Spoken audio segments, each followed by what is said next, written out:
How's it going, YouTube? First video back for the new year, and I wanted to focus on creating or emulating a Roland 303. And so we're just going to do that. And there's a whole bunch of ways you can do it, certainly from the sequencing standpoint. So let's head over to VCV and get started. All right, so here we are in VCV. I have a selection of modules here, which we're kind of going to use to build from. But before we get to this, I wanted to explore some other options, which I think aren't as good as what I'm going to be doing here. So let's just quickly go across and look at some other examples before coming back here and building a 303. Okay, so here I've got a little setup. I've basically got a 303 voice here. I've got the bleak analog oscillator, a slap envelope generator, which also is a VCA, and then I've got the nitrous acid filter, which is like a 303 filter, and then I've got debritus for a bit of saturation, distortion, whatever else. And these are all from Volt, as you can probably see, and they're also all the free modules. And I've got on the left here the phrase sequencer 16 from Impromptu, and this is kind of built a little bit like it's wanting to be a 303 sequencer, or at the very least, it's like a monosynth sequencer, which can be used for in place of a 303 sequencer to get similar results. You've got a lot of features. You've got slide between steps. You've got tied steps. So these two features in particular are really reminiscent of the 303. And I've got it set up as well so I can input notes using my keyboard with this little setup here. And because I'm using these MindMeld Patch Bay devices or root master devices, I can route between playing the synth with the sequencer and inputting notes into the synth and hearing those notes back as well. So let's just input a few notes. I'm going to take the clock out so it's not running. We're going to start from step 1. And I'm just going to put some notes in.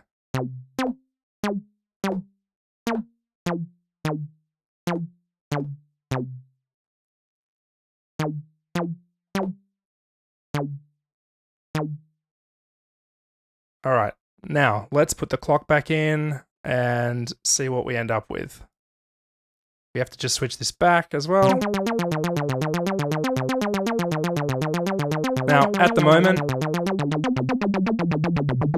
this is just a really basic sequence.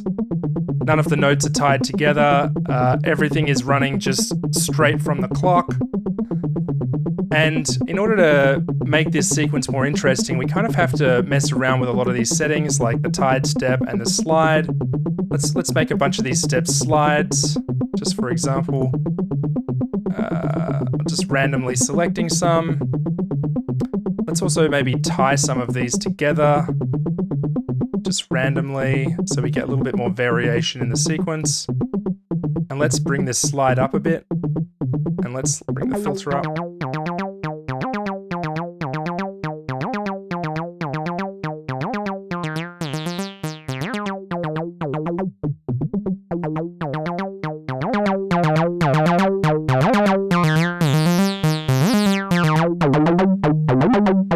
So, that's a pretty cool way to get a 303 sequence going.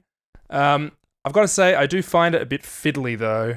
It's not my favorite sequencer to use, just from a usability standpoint. So, let's look at some other options which might be simpler or more direct. Okay, so for this example, I'm using the step wave from CV Funk, and we just input the notes using these little sliders here, and there's a lot of features on this sequencer which are really interesting, but for the purposes of it being a 303 sequencer, there's only really a few that we're going to concern ourselves with, and that's the slew, and I guess also step length as well. But let's bring the volume up.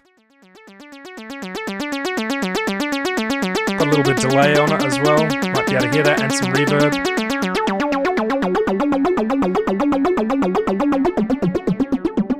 You may have noticed as well, I've also got a quantizer here because these notes aren't scaled to a pitch, so they aren't pitched to a scale. So we need the quantizer to keep it in tune. We can slew it, and you can see on the display here what it's doing. It's spreading out the slew or tightening it up. We can also add extra steps or divisions on each step.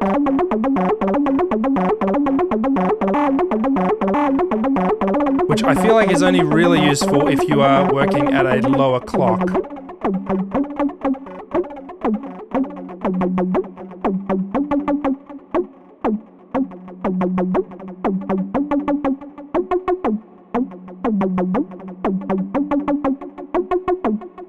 But then you can get some really interesting rhythmic results. There's also this knob here, which changes the shape, as you can see on the scope there, of the step, which is really unusual because it's basically just forcing a wave shape onto the step, which I guess could be useful. But I usually like to have a bit more control over things than just sort of randomly applying a wave shape to it. But either way, I quite like this sequencer. I don't think it's the best thing if you want a super user-friendly, authentic 303 sound. Oh, sorry, sequencer. One thing that's interesting is you can, with these inputs down the bottom, you can decide by clicking on these buttons where the sequence is going to start from. So if you had a bunch of, like a gate sequencer triggering, or a trigger sequencer sort of triggering these at different times, you could get interesting start points and stuff, and really change your sequence on the fly. So I think it's useful from that standpoint.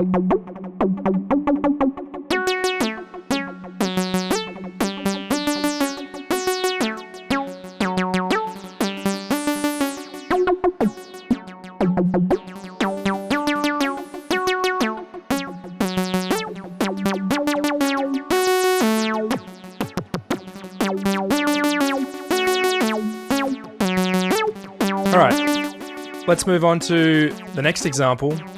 Alright, so here we are with the 16-step sequencer from Modular. Really great sequencer, really versatile. And I'm just going to turn the volume up here.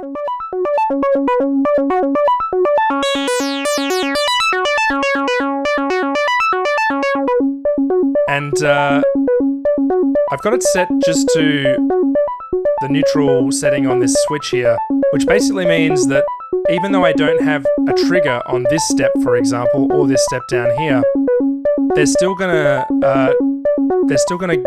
pitch is still going to change on that step.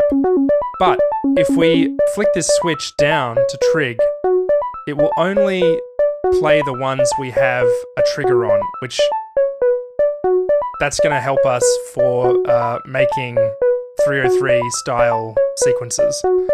Because we basically want to be able to only have the pitch trigger on the notes we have a trigger on. But then also, sometimes on a 303, you want it on this setting because you want the next step. You want the step that follows a triggered step to sort of bend into the next one sometimes. So if I put this on a slower setting, you can still hear that it's like triggering there. On every offbeat, you can hear that it's triggering. But if we turn this off, we don't get that. So it's pretty versatile in that sense. There's a whole bunch of other features. I'm not really here to look at this sequencer in general, but it is a good option for this style of sequencing, just making a 303 sequence. But let's move on to our final example, and the one that I like the most, purely because it sort of offers me the most control, and that's kind of what I'm after for these kinds of things. So let's move over and check that out. Okay, so here we are again with these modules from the start of the video. I'm just going to patch these together and we'll just go from there. I'm going to take the gate out from this trigger sequencer and put it into the clock of the ADDR sequencer, because this is going to be what decides the rhythm of our steps. I'm also going to come out of the ADDR sequencer and take it into the quantizer here. And out from the quantizer, we're going to go into the volt per octave of the bleak oscillator. But actually, before we do that, we're going to go into the slew. So this is a slew module. It's also an LFO, but I've got it set to the slew setting. It's from Black Noise. It's really great, little easy slew module. Quite full-featured though. And then out from there, out of the oscillator, we're going to go into the VCA. And out from the VCA, we're going to go into the filter. And of course, we're going to need a gate to trigger the envelope, which is the envelope of slap here, because it's an envelope and VCA in one. So I'll take the gate out from our trigger sequencer over here.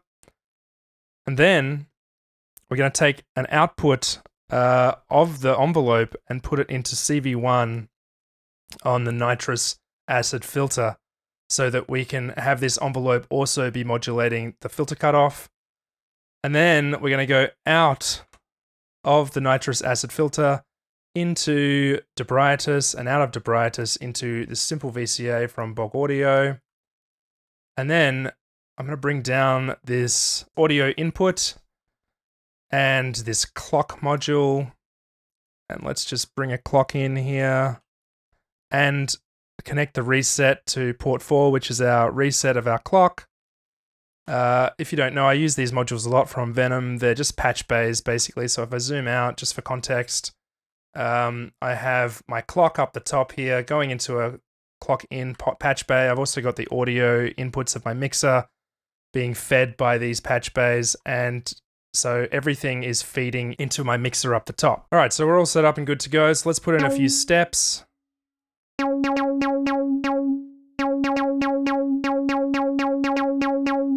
Let's just bend these around a bit, just sort of random.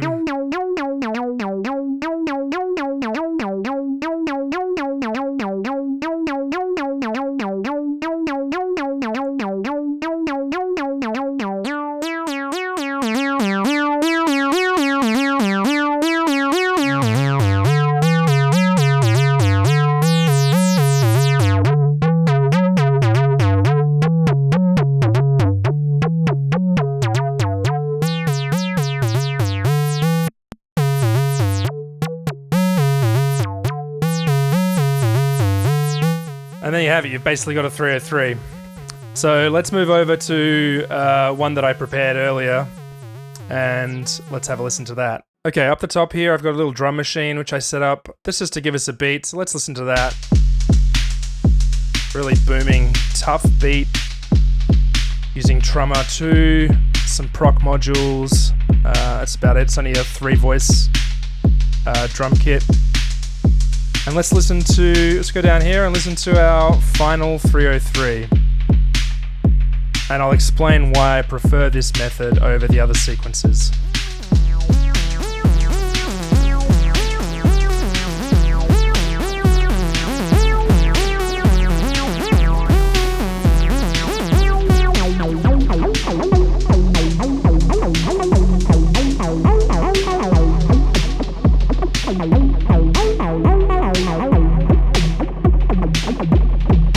Okay, so the reason why I prefer doing a sequencer setup like this is because I get complete control over when my triggers happen, and the triggers are then the clock for my sequencer. You don't have to use ADDR sequencer, you can use any other sequencer you like. It could be a 16-step sequencer, 8-step, whatever you want, but the clock is then going to, every time a trigger hits on this triggered sequencer, it's going to move to the next step as per a clock.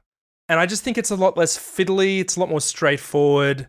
This is kind of how I always build my sequences. And I just prefer it this way, rather than having triggers and notes and everything in one sequencer. I like to have them separated, and I like for my trigger sequencer to then be the clock for my pitch sequencer. There's nothing controversial about this, there's nothing unusual about this. This is definitely something other people do. I'm not doing anything new here, but I just wanted to sort of, I guess, explain why it's useful to decouple the triggering from the sequencing in different modules, and why I think it's important to have the pitch sequence be clocked by the trigger sequence. You just get more control, really. And again, it's not like you can't do this with other sequences, which are all in one. I just demonstrated something similar on the other sequences that we've just looked at, but this is my favorite way to do it.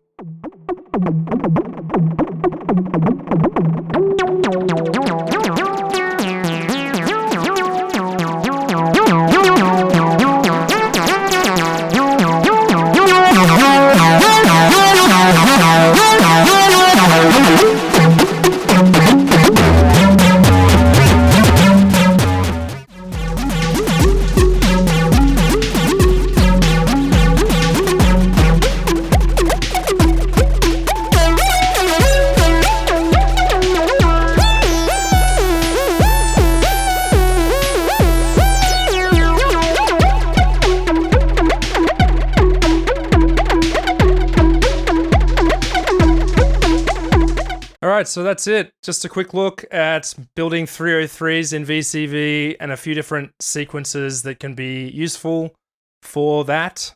I also think that those Vault modules are really excellent. I always say this about Vault, amazing modules. I think that acid filter, nitrous filter, really has that 303 character, especially when you drive it a bit. It's a really nice, squelchy 303 filter. I'm going to upload this patch to patch storage. The link will be in the description of this video, so you can download it and play around with it yourself. Quick note though, if you don't have the proc modules for the drums, sorry, they're paid modules. I just really like using them. It's really only the snare in this drum beat, but everything else is free modules, so you should be able to have fun with this patch. Anyway, that's going to do it, and I'll see you next week. Bye!